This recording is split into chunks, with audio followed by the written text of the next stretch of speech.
What's up, YouTube? This is Wawa Echo. My name is Zach, and we're here for the Smackdown survey for February 13th, 2018. This is where I go through Smackdown. I give the good parts an up and the bad parts a down. And this is just totally my opinion. If you have a different opinion, feel free to comment below. And if you like my opinions, or if you agree, or if you just like this video altogether, hit the like button. But we do have quite a bit to go through here. Not super long as usual and not super detailed, but we do have a lot of WWE Championship talks about for Fastlane. A lot of the stuff tonight dealt with the WWE Championship situation for Fastlane, which is coming up in just a few weeks. It's probably not even a few weeks. It's a few weeks, but it's kind of crazy. But we're setting up for that. We're looking forward to that and all that. But we start the night off. Remember last week, and if you don't remember, go check that Smackdown survey out. I'm frustrated with how Smackdown keeps starting off with the same things and the same focuses. And while this was the same storyline in and of itself, it wasn't they didn't open SmackDown the same way. We actually opened SmackDown to Dolph Ziggler. That was interesting, and he didn't come out to cut a promo. He came out. Well, I don't know. Remember if it was this SmackDown that he cut a promo or not, because I've already forgotten. That's probably how pitiful that is. However, Ziggler says that it's supposed to be Ziggler versus Corbin. And I believe the winner gets added to the Fastlane match, making it a Fatal 4-Way. So that was sort of an interesting stipulation and random though. But Ziggler says that that's the reason why he dropped the United States Championship is because he wanted and entered the Royal Rumble is because he wanted to focus on bigger and better things. And okay, that's fine. What a way to explain the championship dropping, but still doesn't satisfy me all the way. But anyway, so Ziggler is supposed to face Corbin, and Corbin's music hits a few times, and then we see in backstage that Owens and Zayn are attacking Corbin, and so hence why Corbin never actually makes it out. And so they attack Corbin, and they pretty much take him out of the match. But then Owens and Zayn come out, and they're about to go after Ziggler as well. And I think this is actually kind of sneaky, although also kind of stupid, because Zayn decides that he's going to go through the crowd, whereas he could have just went down to the ring and then went to the other side of the ring. But, what's up for logic? He went through the crowd, and then Ziggler actually went after Zayn before Owens could really get to him, and that was kind of smart on Ziggler. But of course, the numbers game always wins, and Owens and Zayn take out Ziggler as well. And so later on, and I'm going to go ahead and include this now. It doesn't happen until like a few segments later. But later on, Shane McMahon does say that Owens will have to face Corbin and Zayn will have to face Ziggler. And if Corbin or Ziggler win their respective matches, they get to be added to the Fastlane title match, making it a possible Fatal 4-Way or Fatal 5-Way. So by the end of the night, we could have a triple threat, a Fatal 4-Way, or a Fatal 5-Way, depending on who wins these matches. Pretty predictable, in my opinion, but I am going to give this segment an up because I really liked seeing Zayn and Owens take out their possible opponents for Fastlane and making the match technically not happen. However, they screwed themselves because now both of these guys have a chance to be in the Fastlane match. But it's still going to give it an up. Sometimes they don't do things logically, but it was well done, I guess. The first match of the night we have is the Women's Champion, or the SmackDown Women's Champion, Charlotte Flair, taking on Sarah Logan. I expected this to be a crap fest because we've seen Sarah Logan wrestle before. We've also heard her talk before, and both were, let's just say, less than average. Pretty awful, I'll be honest. And I've actually seen her wrestle in person, so it's pretty sad to say because she wrestled a lot better than in WWE. But maybe that's her character, I don't know. However, tonight she had a very good showing. She put on a lot of offense towards Charlotte Flair, and that was actually really interesting to see, which I said the same thing for Liv Morgan last week, how Liv actually got quite a bit of offense on Charlotte without the interference of the Riot Squad. The Riot Squad was down at by ringside, but they didn't really do anything, so that was kind of interesting as well. Um, but yeah, so Sarah Logan got a lot of offense, but the match ended when hit a natural selection, and Sarah Logan kind of did a sort of headstand, but not where it was like obvious. It wasn't like obvious that she was like holding herself up, so that was pretty good. But it like I think natural selection, to be honest, is a stupid move. It just looked stupid. But whatever. Logan took it and made it look more devastating than it actually is. It doesn't even look devastating. But anyway, I'll give the match an up because it was a surprising match as far as what we've seen from Sarah Logan and then what we saw in this match now. The next match we're going to talk about is Baron Corbin facing off against Kevin Owens. And I'm going to go ahead and just say that I gave it a down. So I can explain why I gave it a down because I think this was all a bad idea. First off, you have Baron Corbin who just got the crap beaten out of him. Uh, and in fact, I think even after Zayn and Owens beat down Ziggler, Corbin came out to try to attack, and they beat Corbin down more.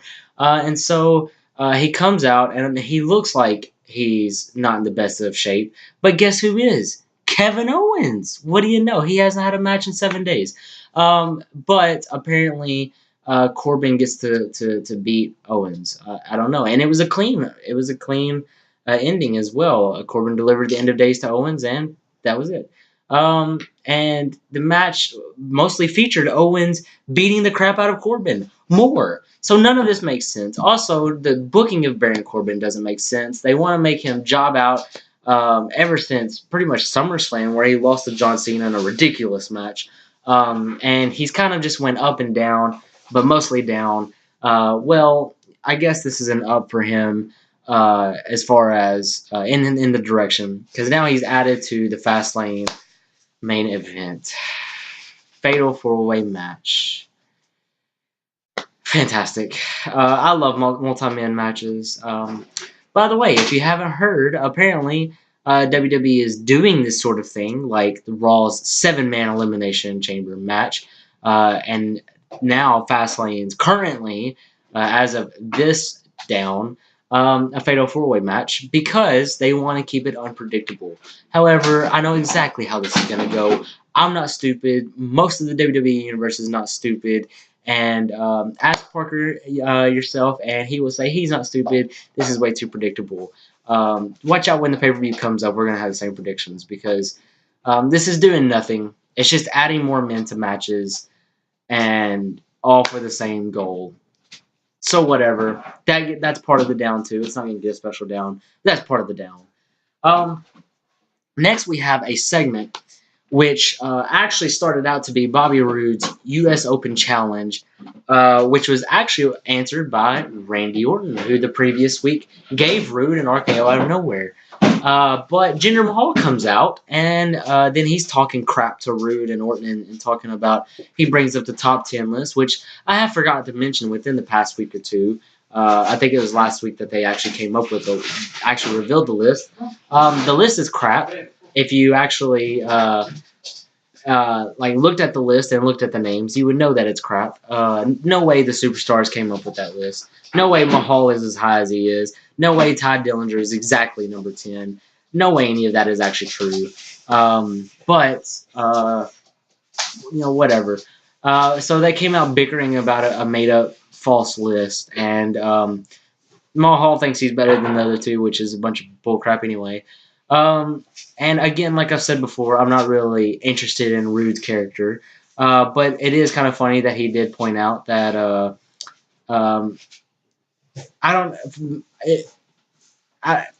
they were just bickering about this top 10 list, and it went on forever and ever, and eventually it ended whenever Randy Orton gave an RKO to one of the Singh brothers, and then that led to Jinder Mahal laying out Roode and Orton.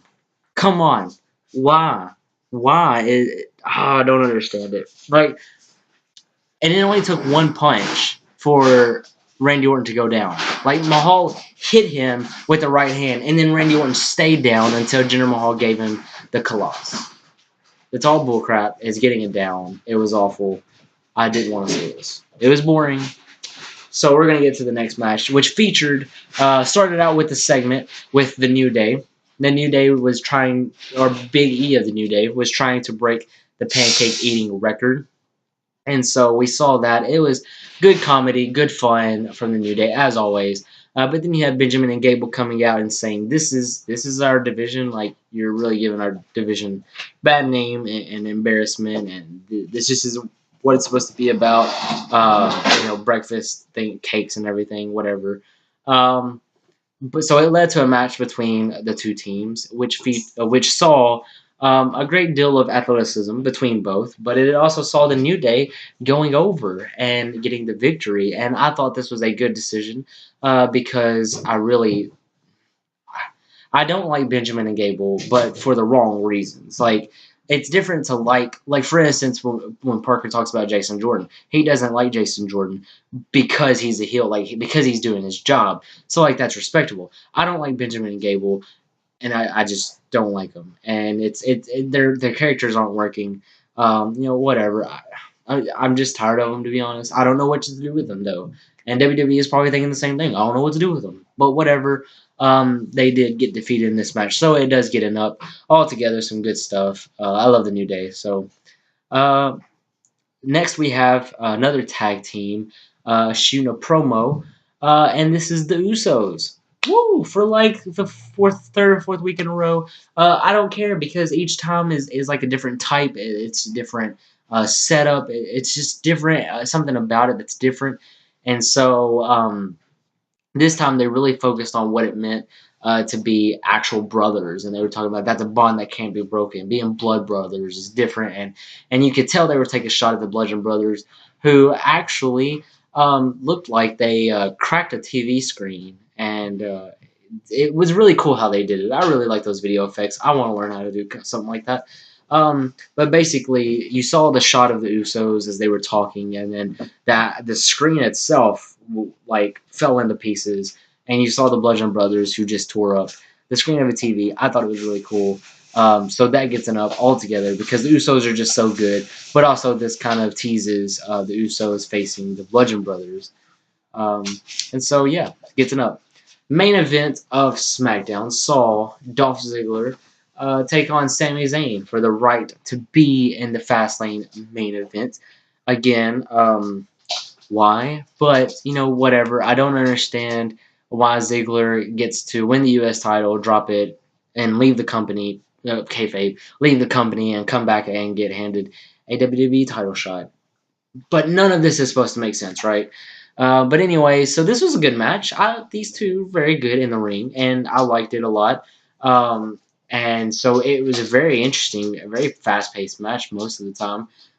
We saw Dolph Ziggler pretty much give up on trying to win after he hit the zigzag at the very end on Zayn, and it just seemed like Sami Zayn would not stay down. And no matter what Sami Zayn did, it seemed like Dolph Ziggler would not stay down. But in the end, Ziggler did pick up the victory with the super kick, and he was added to the Fastlane main events, now making it a fatal five-way match. Yippee! Why not? Let's just add a six-person and then put a chamber over around the ring. Might as well, copy Raw as much as we can. But whatever. I do think that Ziggler will add some interesting things in the main event. While I don't think Corbin will do the same, Ziggler is athletic. I mean, he can do whatever. He can work with whoever. So I think that will add a little something. And so I'm interested to see what his placement is. Because we know that Kevin Owens and Sami Zayn are going to continue sort of feuding in that match. Baron Corbin is going to get kind of lost in the mix. Unless they're going for Corbin versus Ziggler feud again. Yay. I really hope not. I'd rather just watch like TNA something. I don't know. It's anything other than that going on. But then, we have Styles versus Nakamura at WrestleMania. So those are the directions they're going. So maybe there is a small percentage of unpredictability here. I don't know. We'll have to stay tuned and see. We have a couple more weeks before Fastlane. If you like this video, hit the like button. And if you have opinions that differ from me, if you think that maybe this is a good thing, adding more people to the main event, or if you think that Jinder Mahal actually is worthy of being like number 2 on the top 10 list. I will berate you and down you, but whatever. No, I'm joking. But if you have an opinion, please leave that in the comments below. We'd love to hear from you. And what your predictions are for how WWE is going to move towards going forward. Raw preparing for Elimination Chamber and SmackDown preparing for Fastlane. Fastlane, of course, being after the Elimination Chamber. But we'll see that next week. Stay tuned, and just so you don't miss anything, hit that subscribe button to keep up with our content. Parker will be back next week for the Raw Rundown, and I, of course, will be here for the Smackdown Survey. So I'm going to get out of here. See you guys very soon. Peace.